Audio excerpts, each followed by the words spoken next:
Oke, mengenai materi ini ada 3 pokok pembahasan utama. Yang pertama mengenai inovasi belajar, dan yang kedua ada tren belajar, kemudian yang ketiga ada isu belajar. Untuk yang pertama yaitu mengenai inovasi belajar akan dijelaskan oleh Kak Imel. Oke, mari teman-teman kita dengarkan bagaimana penjelasan mengenai inovasi belajar ini oleh Kak Imel. Terima kasih Kak Lilin. Izin saya akan mengambil alih dan melanjutkan topik yang menurut kami sangat krusial dengan fokus pada inovasi dan tren.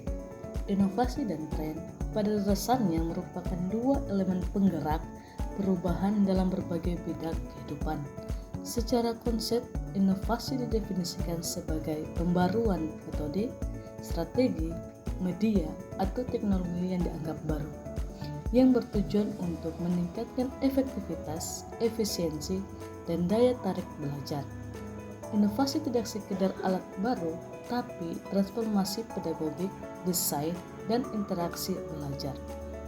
Teman-teman, bila kita melihat dunia saat ini, inovasi berkembang dengan sangat cepat dan menjadi kunci perubahan di berbagai bidang, termasuk pendidikan. Berkat inovasi, muncul berbagai ide, metode, dan pendekatan baru yang membuat proses belajar lebih menarik dan efektif. Karena perkembangan itulah, maka seorang fasilitator harus mampu mengkolaborasikan baik itu mencakup teori, praktek, dan proses sistematis dalam merancang, melaksanakan, dan mengevaluasi pembelajaran. Tak lupa pula hal-hal tersebut didukung oleh media dan sumber belajar interaktif. Tak lupa pula lagi memadukan pedagogi, media, evaluasi, dan konteks pengguna. Dari sinilah kita bisa melihat peran teknologi pembelajaran sebagai sarana yang mewujudkan inovasi tersebut. Karena melalui berbagai platform, alat, dan media digital, teknologi membantu mewujudkan inovasi-inovasi tersebut, menjadikan pembelajaran lebih interaktif, fleksibel, dan mudah diakses oleh peserta didik. Dari peran teknologi pembelajaran di dalam suatu inovasi, kita harus memahami 5 kriteria inovasi yang efektif dalam mendukung proses belajar. Yang pertama, keunggulan, yaitu inovasi tersebut memberikan manfaat atau hasil yang lebih baik dibandingkan dengan model atau metode lama, sehingga pengguna merasa ada peningkatan nyata. Yang kedua, kesesuaian, di mana inovasi harus selaras dengan kebutuhan, nilai, dan kebiasaan pengguna, sehingga mudah diterima. Ketiga, terkait dengan kemudahan. Inovasi yang rumit akan sulit digunakan dan cenderung ditinggalkan. Karena itu, kriteria kemudahan harus diperhatikan. Keempat, uji coba. Inovasi sebaiknya bisa dicoba dalam skala kecil terlebih dahulu, sehingga pengguna bisa menilai efektivitasnya sebelum diadopsi secara luas. Yang kelima, terkait dengan keterlihatan.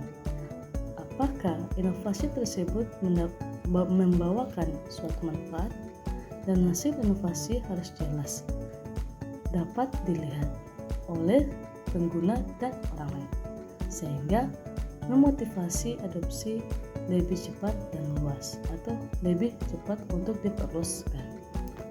Teman-teman, setelah kita mengetahui apa saja yang membuat inovasi itu efektif, tak lupa pula kita juga perlu melihat bagaimana inovasi itu hadir dalam berbagai bentuk nyata di dunia pendidikan. Baik itu mulai dari pengembangan suatu media pembelajaran, model dan strategi belajar yang kreatif, platform dan sistem digital, hingga bentuk-bentuk penilaian yang inovatif untuk mengukur hasil belajar yang secara lebih efektif.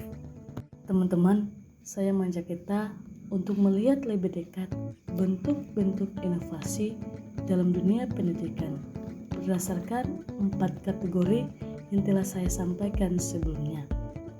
Kategori pertama terkait dengan inovasi dalam media pembelajaran.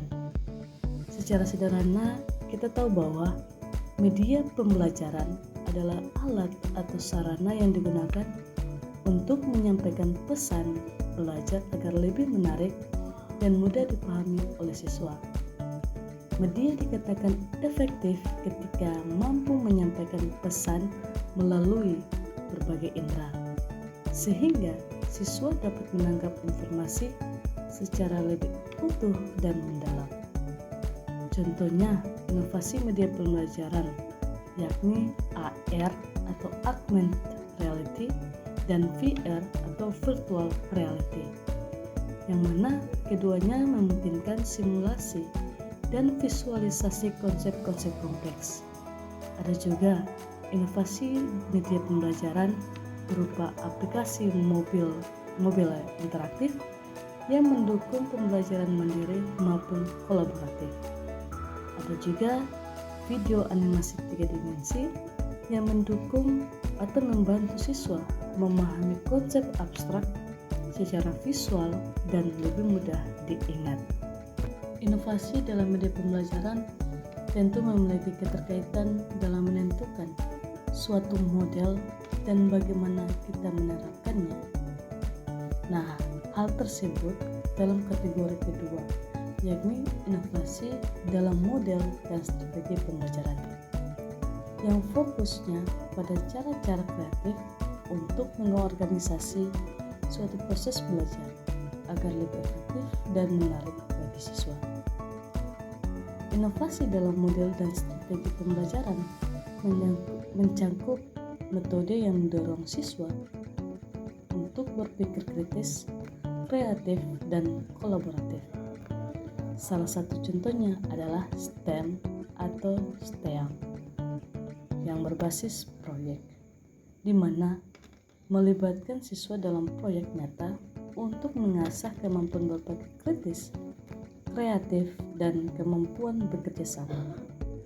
Selain itu, strategi dan model pembelajaran lainnya bisa berupa flipped classroom yang memungkinkan siswa mempelajari materi baik melalui video sebelum kelas, sehingga waktu tatap muka dapat dimanfaatkan untuk diskusi, praktik, dan pendalaman materi. Strategi lainnya dapat menggunakan problem based learning digital, di mana guru menggunakan simulasi kasus nyata agar siswa dapat melatih kemampuan pemecahan masalah secara interaktif dan kontekstual. Kategori ketiga, inovasi platform dan penilaian. Keduanya memanfaatkan teknologi untuk meningkatkan efektivitas dan pengalaman belajar siswa. Dalam hal platform, inovasi memanfaatkan teknologi untuk mendukung pembelajaran yang lebih personal dan efektif. Contohnya seperti LMS berbasis AI yang memungkinkan personalisasi proses belajar sekaligus evaluasi otomatis sesuai kemampuan siswa. Ada juga contoh platform lain seperti Big Data dan Cloud Learning yang membantu guru dan institusi untuk menganalisis data pembelajaran sehingga strategi dan materi dapat disesuaikan untuk meningkatkan hasil belajar. Sedangkan dalam bentuk penilaian, inovasi menggunakan teknologi untuk memberikan evaluasi cepat, akurat, dan motivatif. Ada pula digital assessment yang memungkinkan siswa menerima umpan balik secara langsung atas jawaban mereka. Sedangkan bentuk penilaian lain ada pula seperti adaptive testing berbasis AI yang menyesuaikan tingkat kesulitan soal sesuai kemampuan individu. Selain itu, bentuk platform lainnya seperti gamifikasi di mana memasukkan semua elemen permainan dalam bentuk penilaian untuk meningkatkan motivasi dan keterlibatan siswa. Baik, teman-teman, poin pertama telah kita lewati, yang mana terkait dengan inovasi dalam media pembelajaran, juga terkait dengan bagaimana kita melihat inovasi pada 4 kategori dan bagaimana kita mendorong keterlibatan siswa serta mengembangkan kemampuan berpikir kritis, kreatif, dan kolaboratif, maka kita perlu melihat juga hal penting lainnya seperti tren dalam suatu pembelajaran. Tentu inovasi dan tren itu saling keterkaitan, di mana perkembangan inovasi dalam model dan strategi pembelajaran tidak lepas dari pengaruh tren global. Misalnya, pada pandemi COVID-19, di mana mendorong perubahan besar di dunia, khususnya pendidikan, karena pembatasan fisik, memacu lahirnya model dan tren pembelajaran baru. Tren pembelajaran sendiri merupakan pola belajar populer yang memberikan manfaat nyata bagi guru maupun siswa, seperti pembelajaran berbasis proyek, flipped classroom, atau problem basis learning digital. Karena itu, untuk menjaga tetap relevan, tren pembelajaran harus terus berinovasi dan menyesuaikan diri dengan perkembangan teknologi, sehingga proses belajar tetap efektif dan adaptif terhadap perubahan zaman. Setelah kita mengetahui bahwa dari manakah tren itu muncul, maka tren pembelajaran saat ini terus berkembang seiring kemajuan teknologi dan kebutuhan peserta didik. Salah satu model yang paling menonjol adalah e-learning atau pembelajaran jarak jauh, di mana siswa belajar menggunakan media elektronik dan internet tanpa tatap muka langsung. Bentuk interaksinya dapat berupa real time seperti melalui Zoom, Microsoft Teams, Google Meet, atau LMS. Bentuk lain juga berupa non-real time, misalnya melalui forum, email, dan grup diskusi. E-learning juga menjadi model utama selama masa pandemi dan terus berkembang hingga saat ini. Selain itu, muncul juga model blended learning dan hybrid learning, di mana blended learning menggabungkan pembelajaran tatap muka dengan pembelajaran online. Sedangkan hybrid learning memadukan berbagai pendekatan termasuk tatap muka, komputer, dan mobile learning. Kedua model ini menekankan interaksi sosial serta memberikan fleksibilitas belajar, sehingga siswa dapat menyesuaikan proses belajar dengan kebutuhan dan gaya mereka sendiri. Hal yang tak kalah pentingnya juga terkait dengan platform pembelajaran berbasis aplikasi, merupakan media digital yang mendukung proses belajar menjadi lebih interaktif, fleksibel, dan kolaboratif. Platform ini umumnya dilengkapi dengan fitur-fitur seperti gamifikasi, analitik pembelajaran, multimedia, serta komunikasi dua arah antara guru dan siswa. Beberapa contoh populer antara lain Duolingo yang memungkinkan belajar bahasa dengan sistem poin dan level. Ada pula Edumodo sebagai jejaring sosial belajar bagi guru dan siswa. Ada pula Aquazis yang menyediakan kuis interaktif untuk latihan dan evaluasi. Serta yang sering kita gunakan, yakni salah satunya ialah Google Classroom yang memudahkan manajemen kelas digital dan penilaian daring. Selanjutnya akan dijelaskan oleh teman saya, Lilin, terkait dengan isu masalah belajar. Kepada Kak Lilin, dipersilahkan. Baik, sekarang kita langsung saja masuk ke pokok pembahasan mengenai isu masalah belajar. Kita sudah mendengarkan penjelasan tadi mengenai inovasi dan trennya. Nah, isu masalah belajarnya seperti apa? Ada beberapa isu masalah belajar dalam pembahasan ini. Yang pertama, kita perlu tahu bahwa ada isu masalah belajar mengenai kesenjangan digital, di mana akses dan perangkat internet itu belum merata di berbagai wilayah dan lapisan sosial ekonomi. Nah, kondisi ini tuh menghambat pemerataan kualitas pendidikan di Indonesia, teman-teman ya. Untuk solusinya yang dapat dilakukan antara lain melalui pemerataan infrastruktur teknologi, pemberian subsidi perangkat, serta peningkatan literasi digital bagi masyarakat. Nah, selanjutnya ada juga isu mengenai privacy dan keamanan data, di mana penggunaan platform pembelajaran daring itu tuh seringkali melibatkan data pribadi siswa ya, yang rentan terhadap penyalahgunaan. Nah, karena itu diperlukannya sistem keamanan yang kuat dan kebijakan privacy yang tegas, serta pendidikan literasi mengenai keamanan digital untuk seluruh pengguna ya. Gitu. Kemudian kita akan lanjut ke isu masalah belajar selanjutnya. Oke, isu masalah belajar selanjutnya mengenai kompetensi dan pelatihan guru. Tidak sedikit atau banyak ya, pendidik itu masih belum siap dalam mengintegrasikan teknologi dalam proses pembelajaran. Nah, karena hal ini, maka perlu pelatihan yang berkelanjutan diberikan untuk pendidik agar mampu menguasai aspek teknis dan juga pedagogis secara seimbang, begitu ya. Nah, kemudian guru itu atau pendidik itu idealnya tidak hanya berperan sebagai pengguna teknologi, tetapi juga sebagai inovator dalam menciptakan pembelajaran digital yang efektif. Kemudian selanjutnya ada isu masalah belajar tentang ketergantungan terhadap teknologi, di mana penggunaan teknologi yang berlebihan itu dapat mengurangi interaksi sosial dan menurunkan fokus belajar peserta didik. Untuk itu perlu ada keseimbangan antara penggunaan teknologi dengan pendekatan humanistiknya.